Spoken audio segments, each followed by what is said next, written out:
Good afternoon. I'm the Ancient Warrior, and welcome to a very cold afternoon. I was planning today to do an EDC video, but I got the privilege today to talk with some folks that they enlightened me quite highly.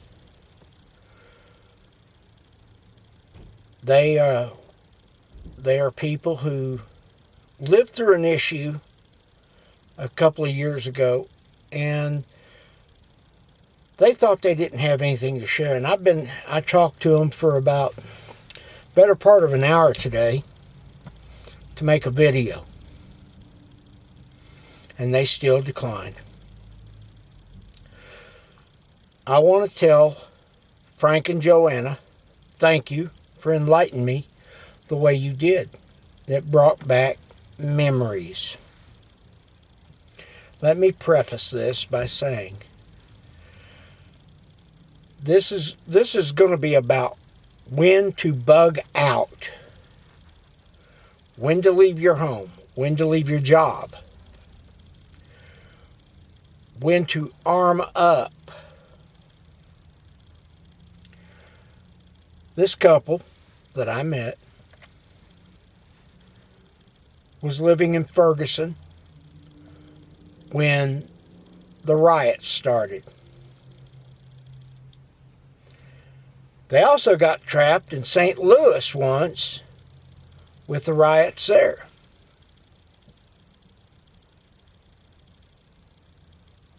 Now I want to give you a little pedigree here. 1992, yours truly was in Los Angeles. To be exact, I was in South Central Los Angeles when the Rodney King riots broke out. One of the things I want to talk to you about is what I saw. Now, one of the things I saw was the fact that whether the rioters were Latino, black, and yes, there were some whites involved in that riot in 92, they didn't care who they attacked. I saw people trying to skitter down the street, hunkered down and trying to get by. And if the rioters saw something that they thought they wanted, they would do what I call a swarm attack. Seven or eight riders on one passerby. To this day,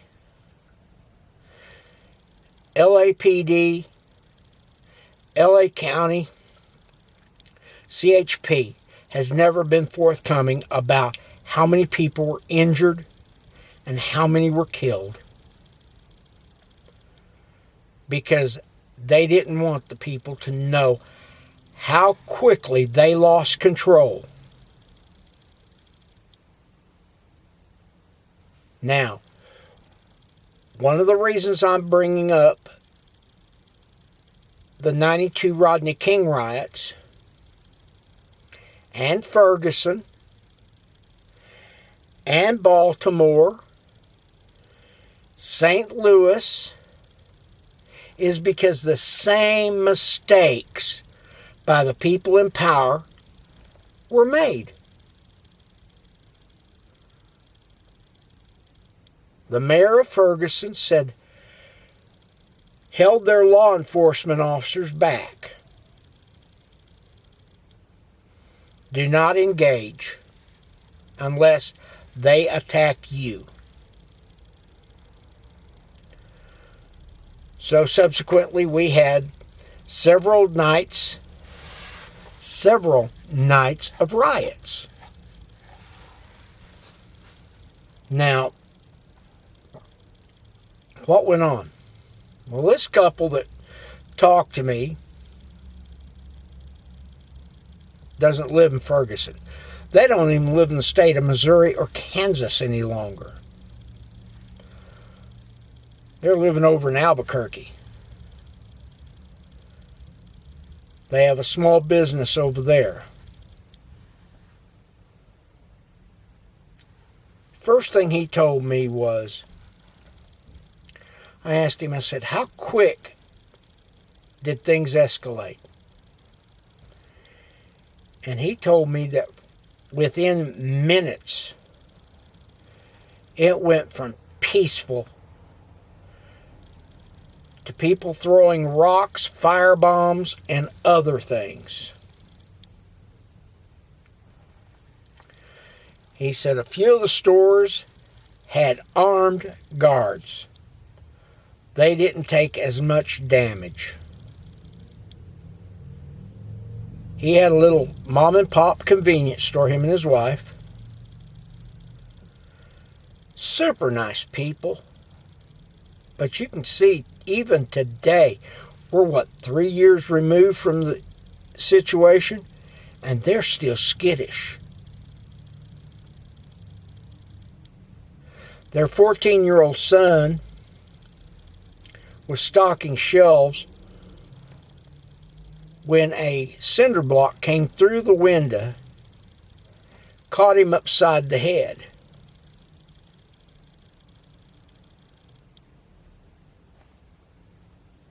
And it broke his orbital socket, his cheek, his jaw.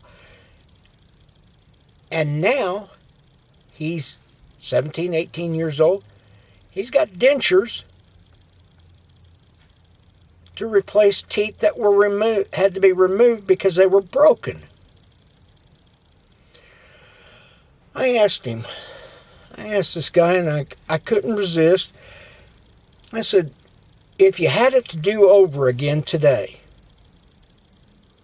when would you evacuate the situation?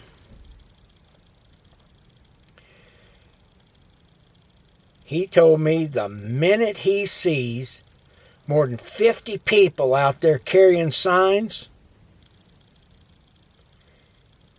his front doors are going to get locked. Him and his wife are going out, and the kid is going out the back door. They're loading up their Suburban, and they're gone. He said most of everything destroyed in his store there in Ferguson was replaced by the insurance company.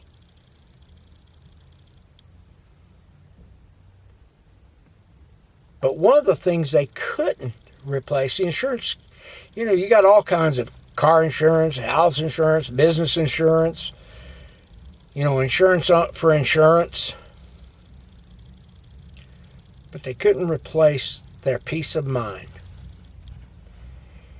He told me they had lived in Ferguson for over 18 years. The people in the neighborhood where his store was at, he thought were friends. When they started going over the video, the in-store video, a lot of the very people he thought was his friends were the ones coming in and stealing everything his family owned.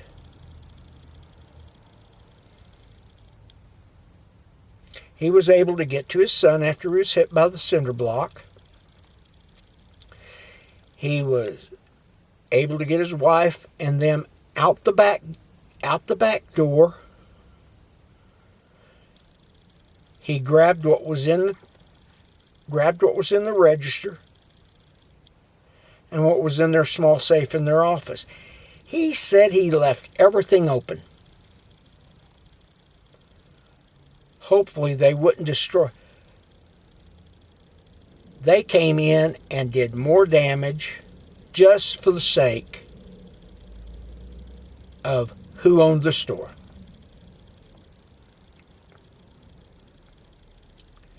So today, I'm going to tell you, if it's up to me and I start seeing the beginning signs of a riot starting in my town, and I'm at work, I'm going to evacuate. And I'm not going to wait till there's 30 or 40 or 50 people. I start seeing more than 20 carrying signs and acting a little rowdy. You're going to see this old fat man scooting out, getting away from the area. Because we've already seen, and I don't care, you can sit here and tell me how wonderful your law enforcement agency is in your town, your city, your county, your state. But if they have a mayor, a governor,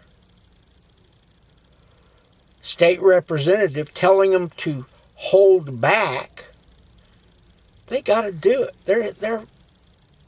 They're obligated to do what their superiors tell them. Now, on the other hand, I live far enough out of the city, big city, out of the downtown area, that they come into my neighborhood, there are going to be serious consequences over in my neck of the woods because I have a bunch of rednecks living around me.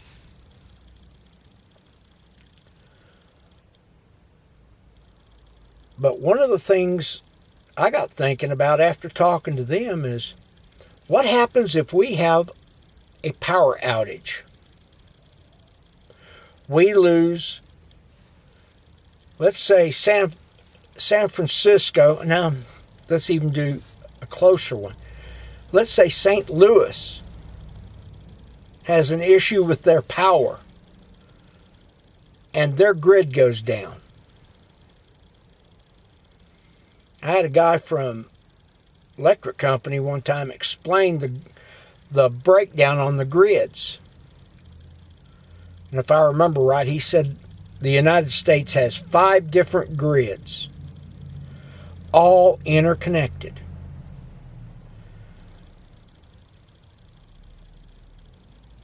So what happens when the electricity goes down?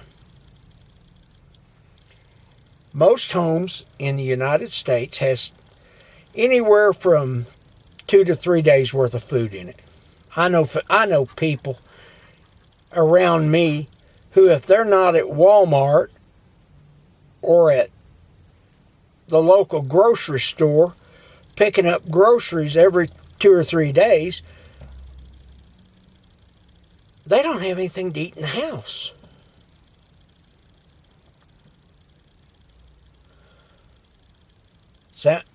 So St. Louis's electricity goes down. The next thing you know, Kansas City, Chicago, it's called a cascade effect when things start breaking down, because electric power is being drawn from other areas to supplement the area where it's down.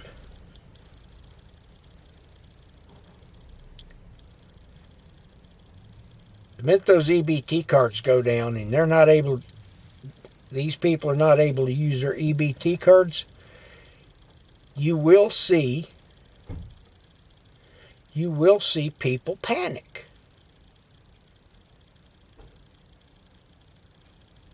I'm going to highly suggest that if you are living in a town of more than 30,000 people,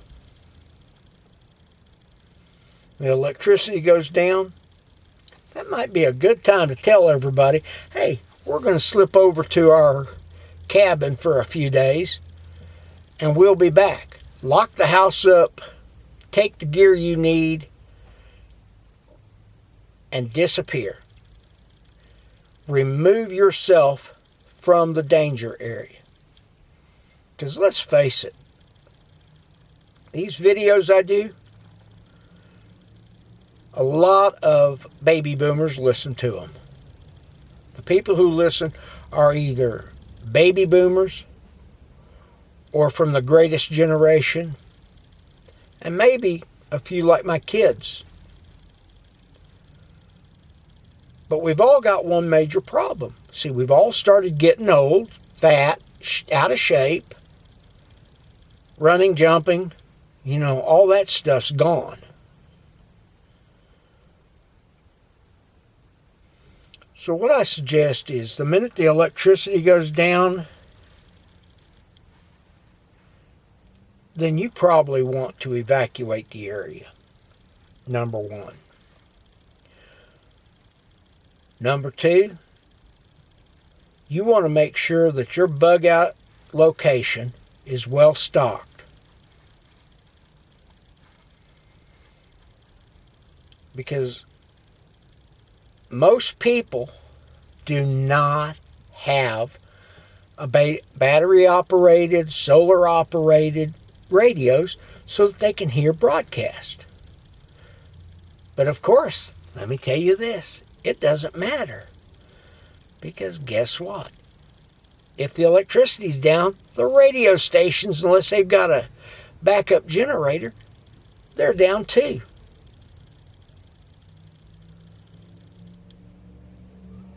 So, pretty much today, ladies and gentlemen, I'm going to end right there. But when do you want to bug out? When do you want to evacuate the area? Pretty much the minute you start seeing a lot of rowdy people getting together in an area, the electricity goes off, you want to get out of there. Because you do not want to try to defend yourself, to defend your home by yourself. So, you guys enjoy the day. I hope you're staying warm, and I hope you're having a blessed day. Ancient Warrior out.